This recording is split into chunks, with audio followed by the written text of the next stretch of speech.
రాను రాను మా ఏరియాలో వరి పొలం ఒడ్లు నూర్చేవాళ్ళు ఇట్లా మొత్తం ఒడ్లు సరిగ్గా ట్రాక్టర్ తెక్కిన తర్వాత ఇట్లా ఒడ్లు గడ్డి సరిగ్గా దులపకపోవటం వల్ల ఇట్లా గడ్డిలో ఒడ్లు ఇట్లా దిగడిపోయినాయి అన్నమాట.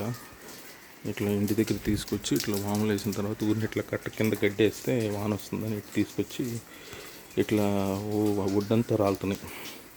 ఈ విధంగా మనం చూస్తే ఎకరానికి 3-4 బస్తాలు పోతాయి అన్నమాట. అసలే రైతు గిట్టుబాటు ధర లేక ఇబ్బంది పడుతుంటే ఇలా ఈ వరి పొలం వచ్చే వాళ్ళు కూడా ఇట్లా సరిగ్గా దొరకట్లేదు రాను రాను. ఎందుకంటే పొద్దున్నేనేమో ఎండ వస్తుందని రాత్రులు వెళ్ళటం, ఈ కాలంలో ఎవరు పనిచేసేవాళ్ళు లేకపోవటం వల్ల కింద జనరేషన్ వాళ్ళే పనిచేయటం వల్ల వాళ్ళేమో ఏజ్ అయిపోయి ఈ పనులు చేయలేక ఇక్కడ ఎక్కువ మా ఏరియాలో తాగుడు బానిసలు అయిపోయారు.